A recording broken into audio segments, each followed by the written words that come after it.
Bwana Yesu apewe sifa, watoto wa Mungu Baba aliye hai. Bwana Yesu asifiwe sana. Ninamshukuru Mungu Baba, Mungu Mwana, Mungu Roho Mtakatifu kwa nafasi tena aliyotupa kwa ajili ya utukufu wake.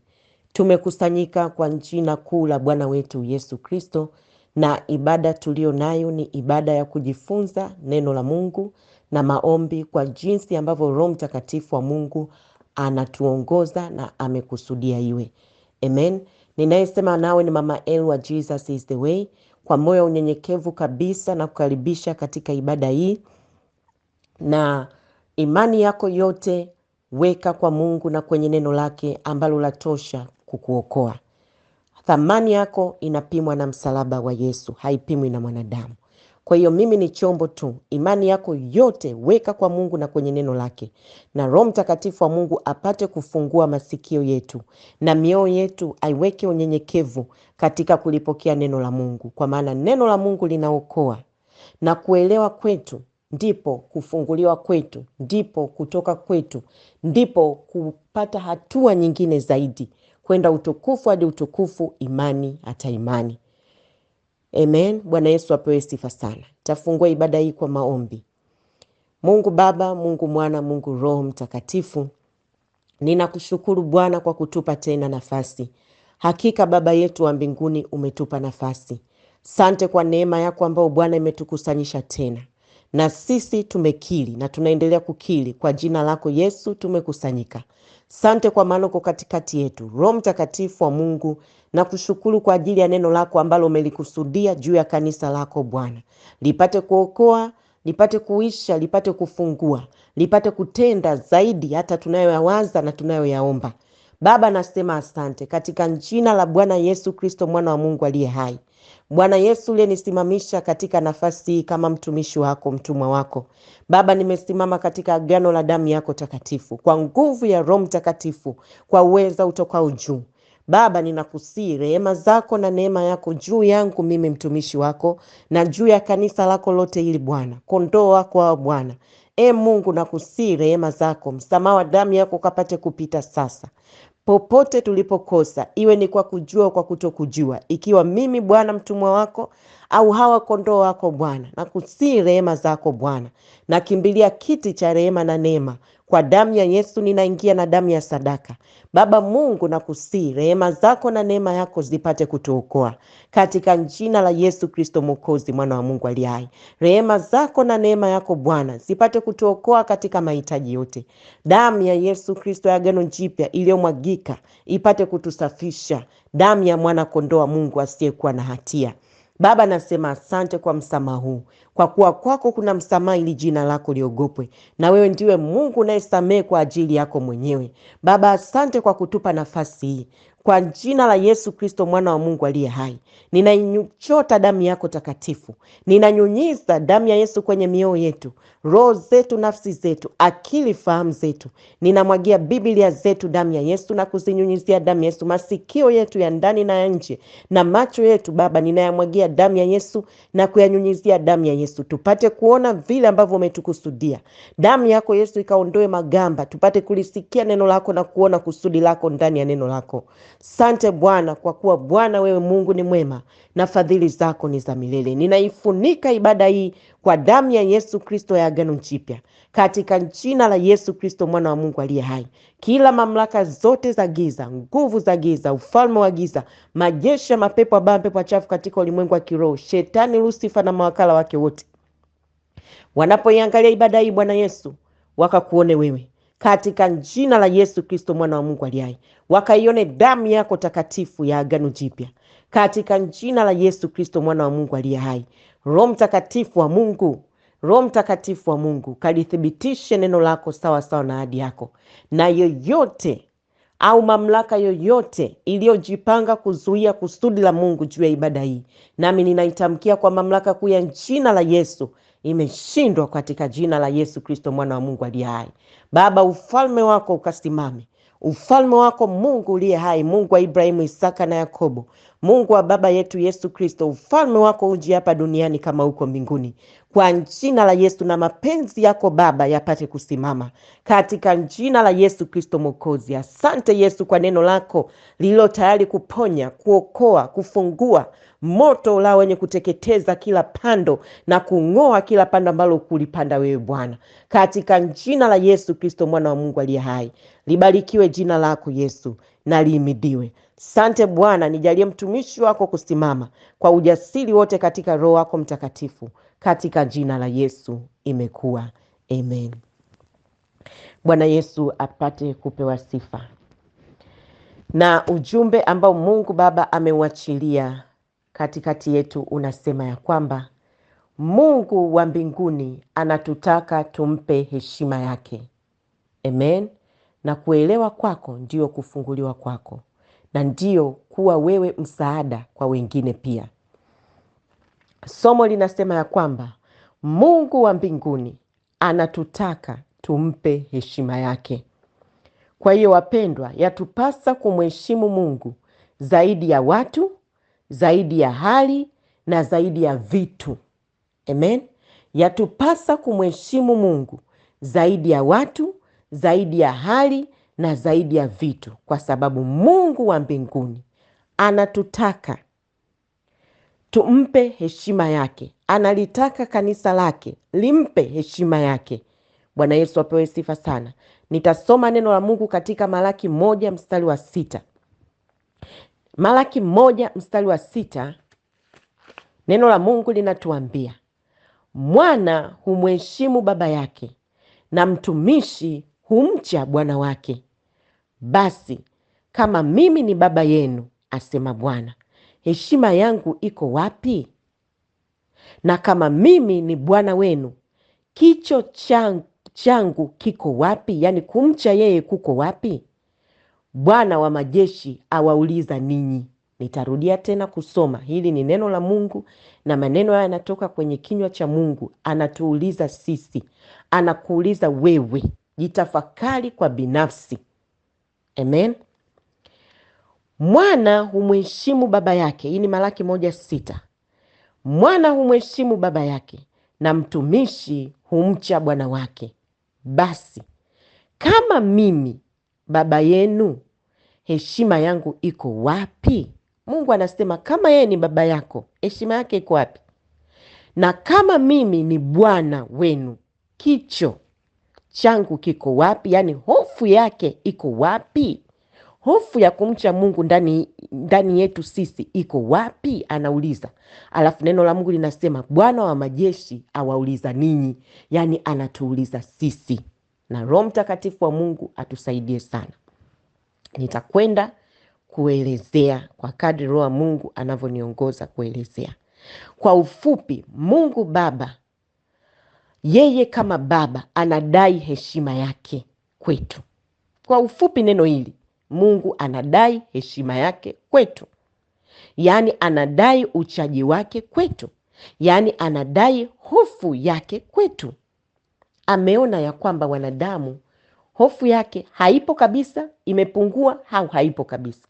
Kumcha Mungu kumepungua au hakupo kabisa. Sikiliza. Kumheshimu Mungu ndio kumcha Mungu. Kumheshimu Mungu ndio kuwa na hofu na Mungu.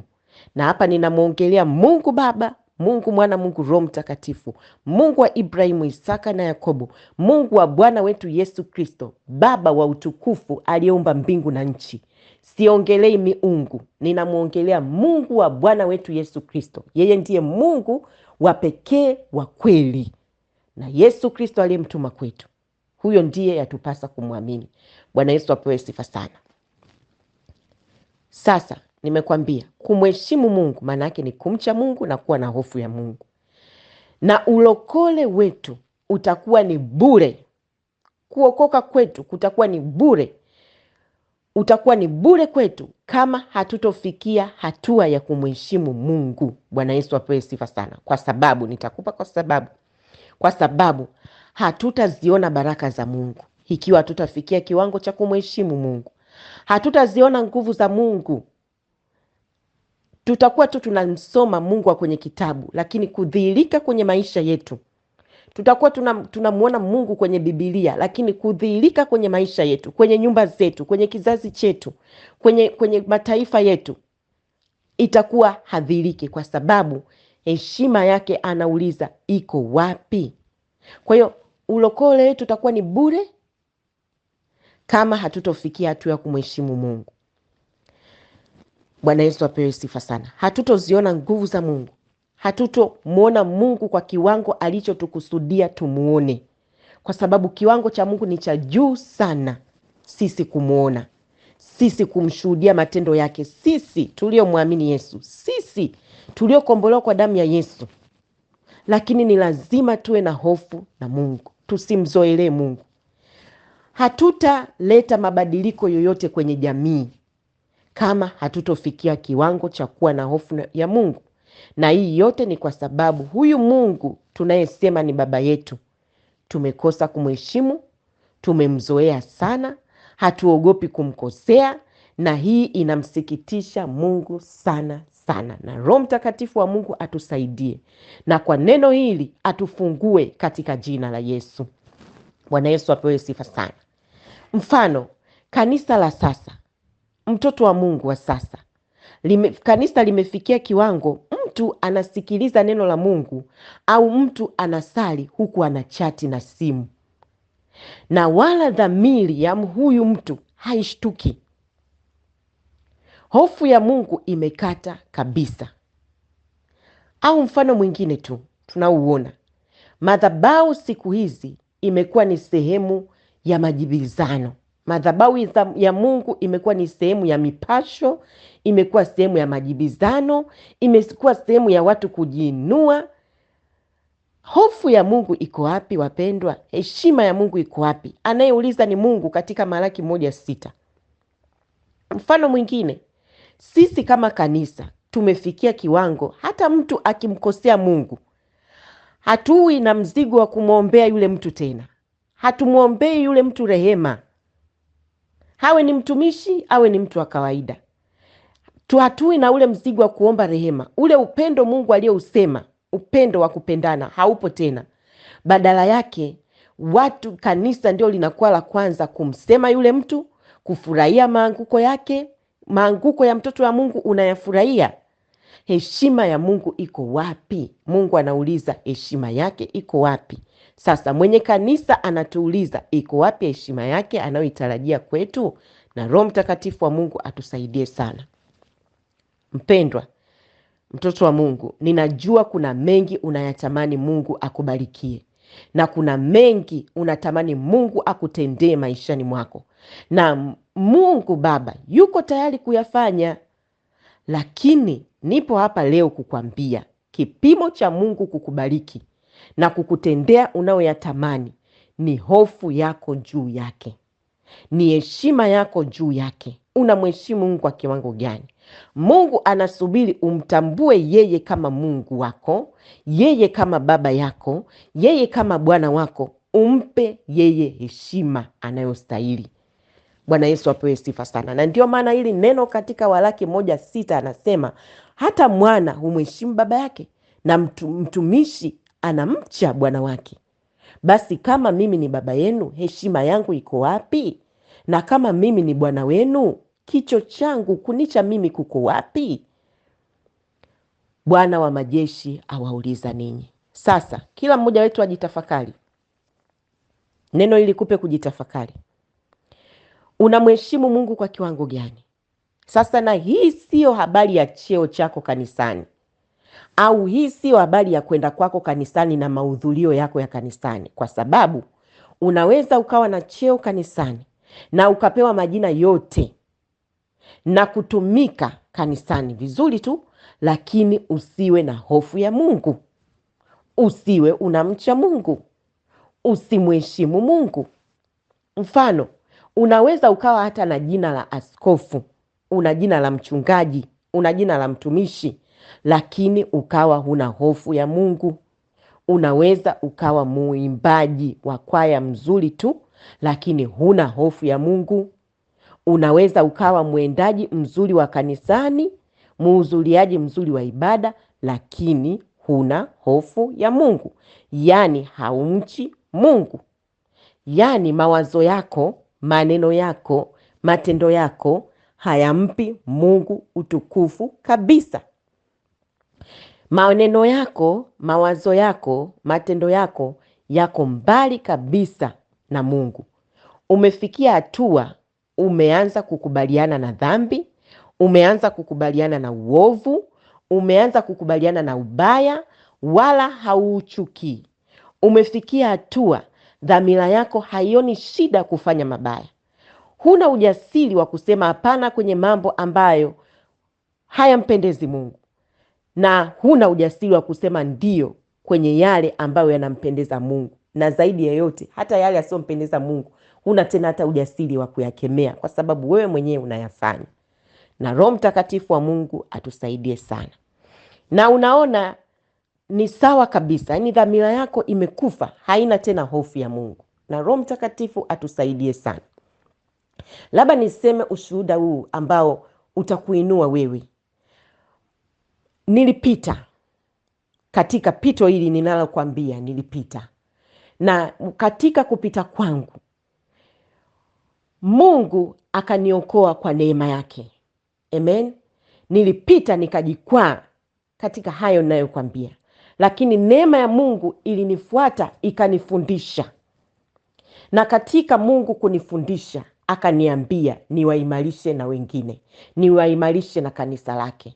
Sasa nimesema hivi ili uone mimi kama mtumishi wa Mungu nilipita, nilijikwaa.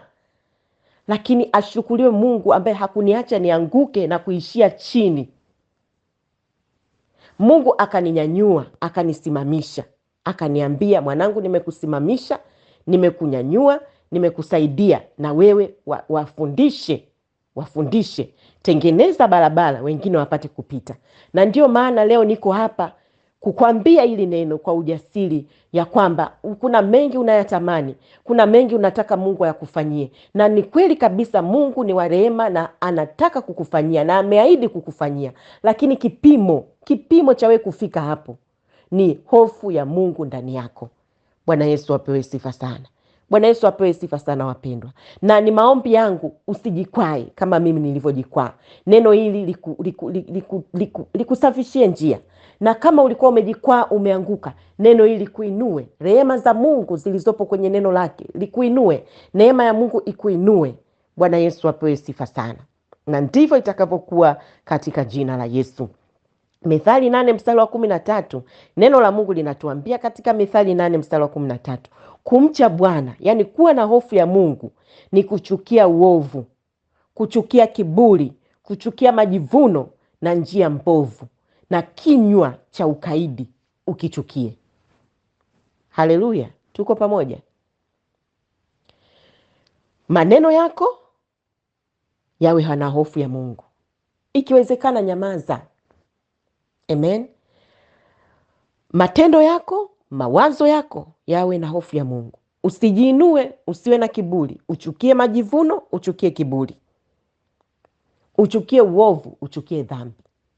Hapo ndipo utasema hofu ya Mungu imeanza kuingia ndani yako. Na Roho Mtakatifu atusaidie sana. Sasa kama mwalimu wa neno la Mungu kwa msaada wa Roho Mtakatifu, utajuaje? Nataka nikufundishe utajuaje umeanza kumheshimu Mungu. Utajuaje umeanza kuwa na hofu ya Mungu au kumcha Mungu. Bwana Yesu apewe sifa sana. Bwana Yesu apewe sifa sana.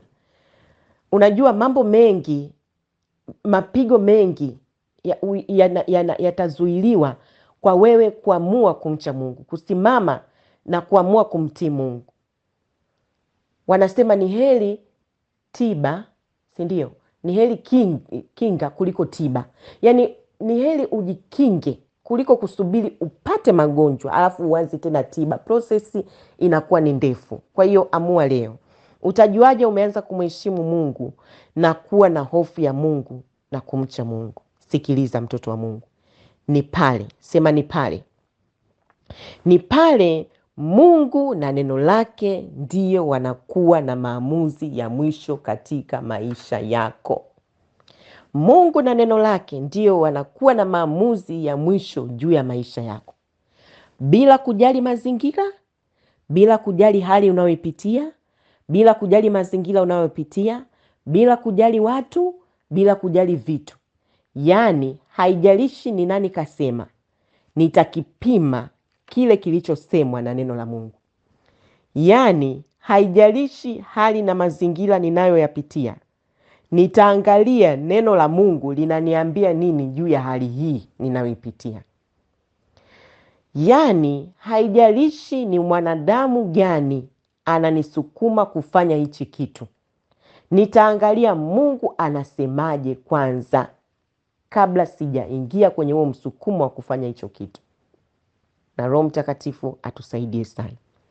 Yaani haijalishi mwili wangu unatamani nini, hichi kitu kama ni kinyume na neno la Mungu, nitajizuia, sitafanya.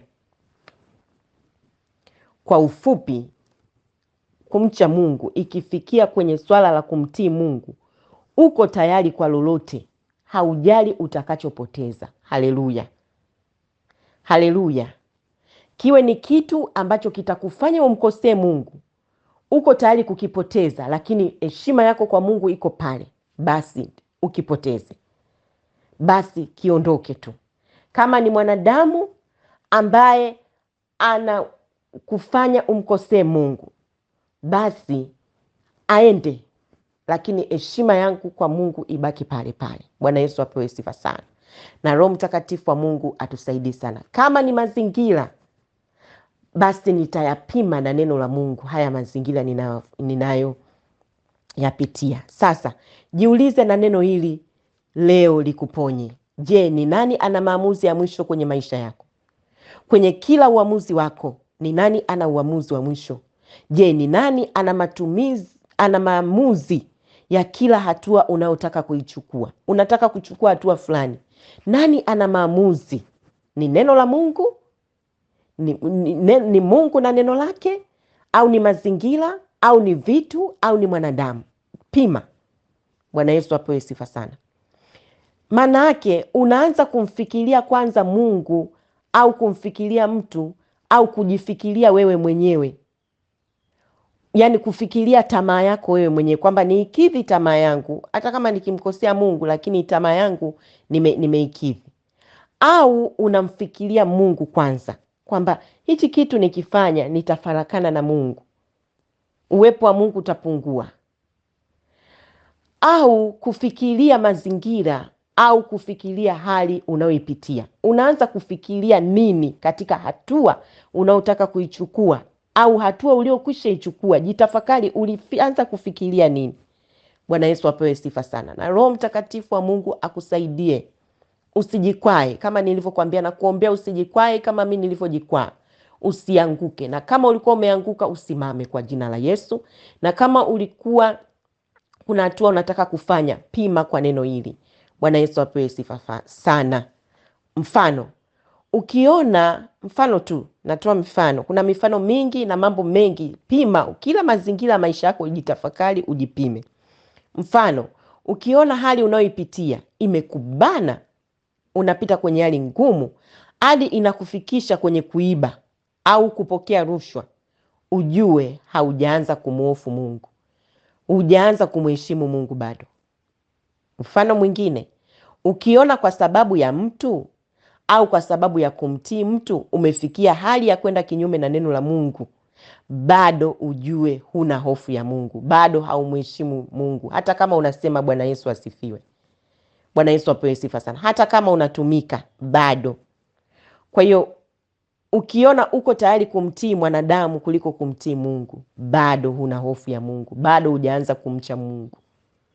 Bwana Yesu apewe sifa sana. Mfano mwingine, ulimuomba Mungu sana, mfano kwa habari ya kazi, ndoa, mtoto, chochote ulichokuwa umemwomba Mungu, na Mungu kwa uaminifu wake akakupatia hicho kitu.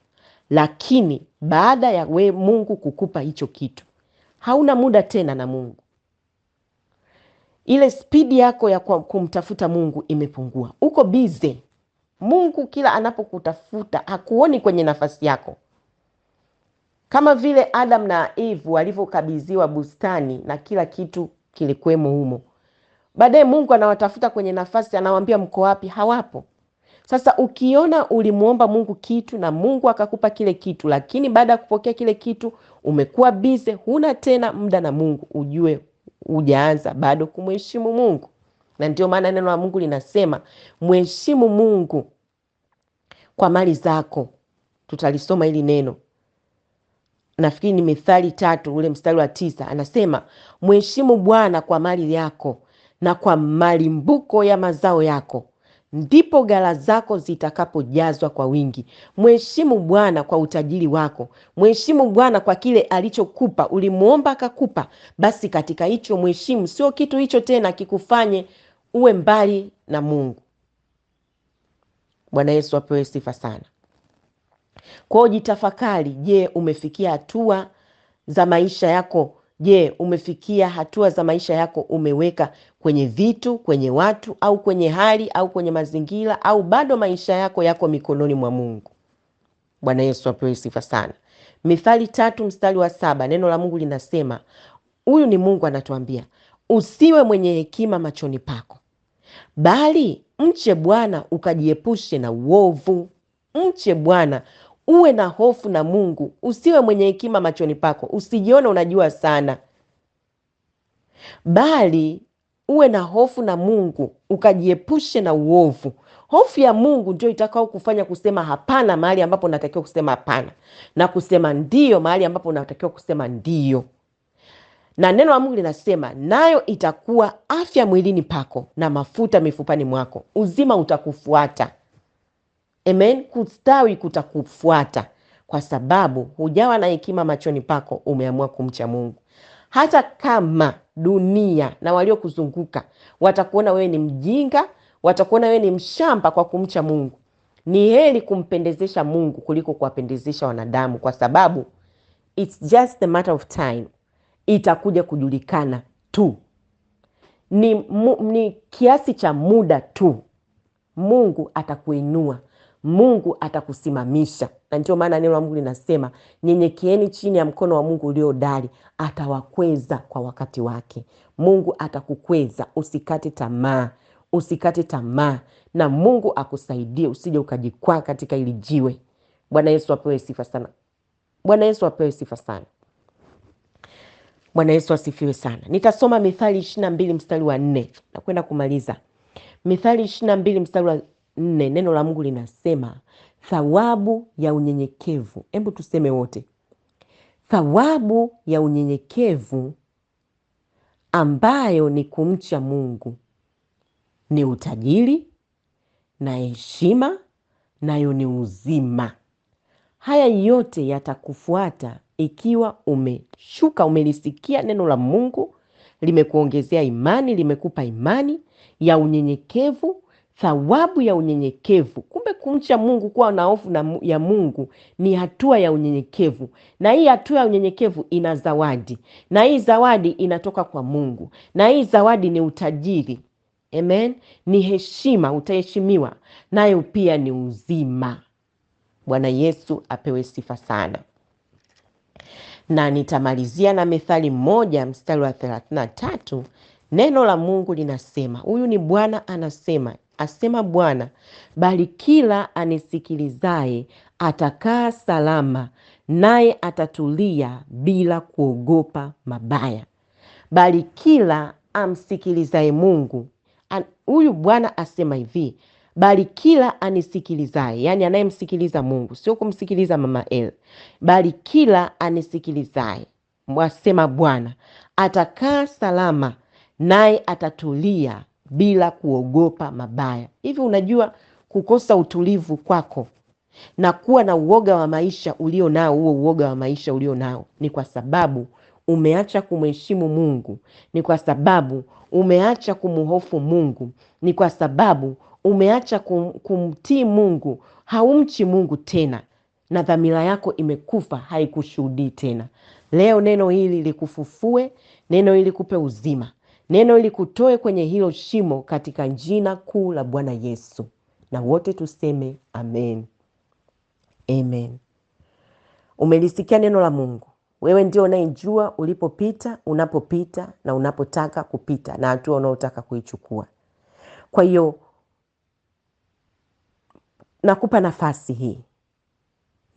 hii. Mwambie Baba, asante kwa kunisikizisha neno lako, kwa maana limekuja kuniokoa. Ninakuomba unipe neema ya kukutii. Mwambie Bwana, ninakuomba unisaidie. Nia ninayo, na kuomba unisaidie kwa Roho wako Mtakatifu na kwa neno hili ulionifunulia, nisimamishe tena.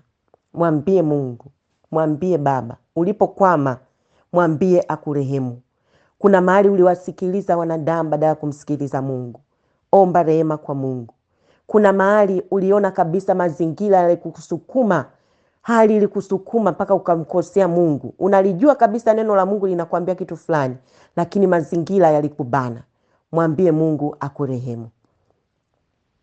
Kuna mahali ulikutana na vitu vikakujaribu mpaka ukaacha kumtii Mungu. Mwambie Baba, unirehemu. Baba, katika jina la Bwana Yesu, shika kwenye moyo wako, mwambie Baba akurehemu. Mungu, nasema asante kwa ajili ya neno lako. Nimelisema neno lako kama ulivyonituma Bwana. Nakushukuru Mungu uliyeniinua mimi na kunitoa kwenye mavumbi, ukanitoa kwenye mashimo, ukanisimamisha, ukanifundisha, ukanibana, ukanifundisha Bwana. Ukaniambia niwafundishe na kanisa lako hili Bwana. Nami Baba nimekubali, nimelifundisha kanisa lako Bwana.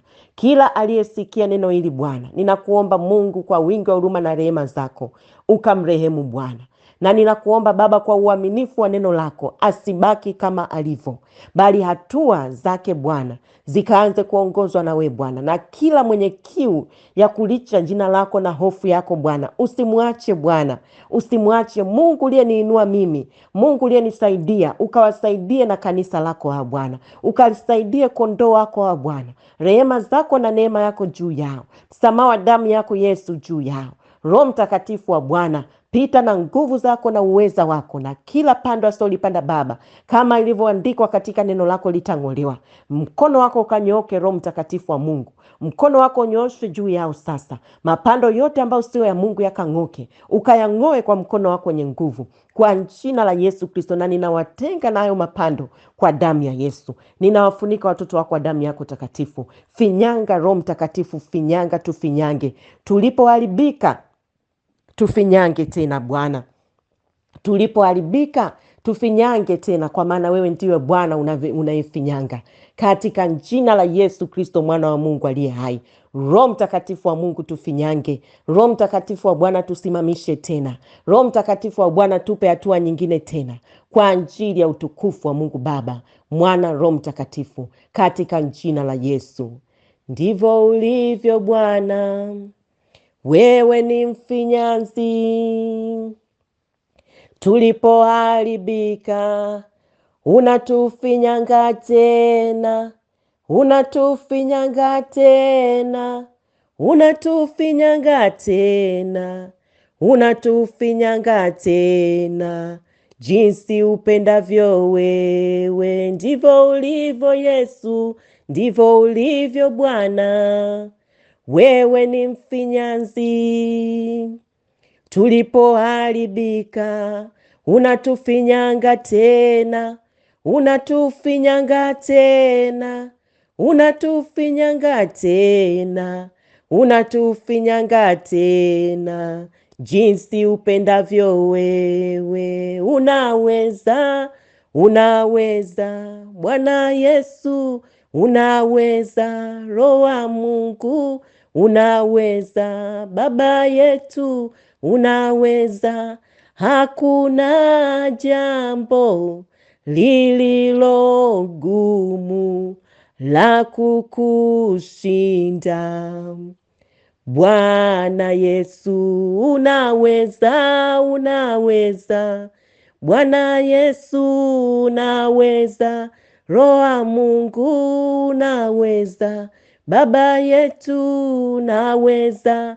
Hakuna jambo lililo gumu la kukushinda. Bwana Yesu. Asante Bwana Yesu kwa kuwa unaweza. Sante Bwana kwa kulifinyanga kanisa lako. Sante Bwana kwa kuwa umetenda. Sante Bwana kwa kuwa umefuta machozi. Sante Bwana kwa kuwa unatufundisha tena hofu yako na unaijaza hofu yako ndani yetu.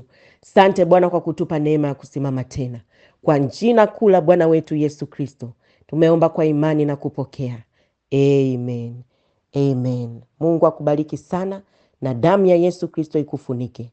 Na Roho Mtakatifu wa Mungu akikupa kibali, Mungu akikupa kibali, karibu tujifunze neno la Mungu kupitia namba hizi: +255 718 293144 na namba nyingine ni +255 784 625048. Damu ya Yesu ikufunike. Amen.